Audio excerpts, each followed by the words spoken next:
Sample digestion का एक और तरीका भी है microwave digestion. It is sample preparation technique where solid samples are dissolved using microwave radiation. हमें पता है माइक्रोवेव रेडिएशन हाई एनर्जी की रेडिएशंस होती हैं, जैसे खाना गर्म करने के लिए इस्तेमाल की जाती हैं, मतलब हीटिंग पर्पसेस के लिए इस्तेमाल की जाती हैं। तो हम इसी चीज़ का सहारा लेते हैं माइक्रोवेव डाइजेशन प्रोसेस में। Transforming them into liquid solution, इसमें लिक्विड सोल्यूशन बनाया जाता है सूटेबल फॉर एनालिसिस, जो कि बाद में एनालिसिस किया जाता है। This process significantly speeds up the digestion time. Digestion time ये स्पीड अप कर देता है, मतलब जल्दी डाइजेशन हो जाती है। जो कन्वेंशनल मेथड्स हैं हमारे पास, जैसा कि वेट डाइजेशन है, ठीक है, या ड्राई ऐशिंग है,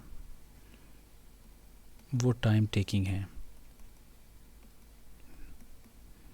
लेकिन उसके मुकाबले में अगर माइक्रोवेव डाइजेशन की बात की जाए, ये लेस टाइम टेकिंग है, जल्दी ये कर देता है डाइजेशन, क्योंकि हम इसमें हीट यूज़ कर रहे होते हैं और हीट यूज़ करने से रिएक्शन स्पीड अप होता है। So this process significantly speeds up the digestion time compare to traditional methods.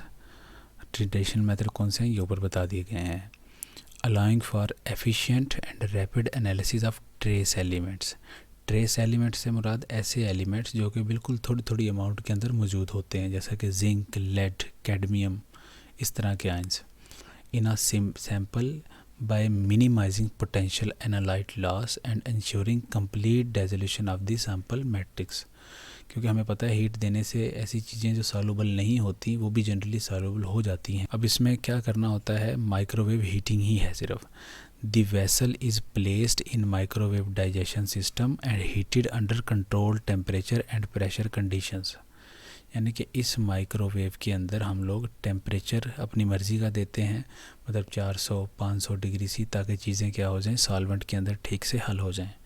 और प्रेशर भी देना पड़ सकता है 1 atm और 2 atm। जनरली ये कंडीशन अप्लाई नहीं की जाती प्रेशर की, और सिंपल माइक्रोवेव हीटिंग से भी काम चल जाता है। उसके बाद क्या होता है, डाइजेशन हो जाती है। The microwave radiation causes the acid to rapidly heat. तो जो हम लोग एसिड उसमें डालते हैं तो वो हीट होता है, मतलब अल्टीमेटली टेम्परेचर बढ़ता है और ब्रेक डाउन बॉन्ड्स का जल्दी हो जाता है और डिसोल्यूशन आसान हो जाता है। फिर उसके बाद क्या कर लिया जाता है, कूलिंग एंड डाइल्यूशन की जाती है। फिर उसको ठंडा करके diluted to a suitable volume for AAS analysis. अगर थिकनेस ज़्यादा है तो थोड़ा सा पानी मिला लिया जाता है, ताकि क्या हो जाए, वहाँ पे थिकनेस कम हो जाए और आसानी से सैंपल इंजेक्ट किया जा सके। जैसा कि अब नीचे पिक्चर के अंदर मौजूद है, ये सॉइल है, ये नीचे बर्गर दे दिया गया है, फूड सैंपल को लीव्स वगैरह हो सकते हैं। अब इनको क्या करना होता है, अकॉर्डिंग टू देयर नेचर। किसी को हमें पाउडर फॉर्म में बनाना पड़ सकता है, किसी को हमें ग्राइंड करना पड़ सकता है, what ever so the material requires. उसके बाद क्या किया जाता है, उसके अंदर एसिड डाला जाता है। ठीक है, एसिड तो लाजमी डालना होता है। क्यों? क्योंकि नाइट्रेट्स बनाने हैं, सॉल्युबल करना है वाटर के अंदर उसको, क्योंकि वाटर के अंदर कोई चीज़ सॉल्युबल होगी तभी वो लिक्विड फॉर्म के अंदर AAS के अंदर जा सकती है।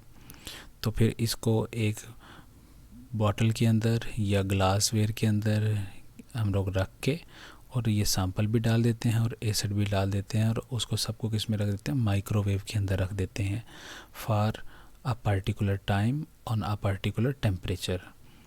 तो वहाँ पे क्या होती हैं चीज़ें, बांड जल्दी टूट जाते हैं हीट की वजह से।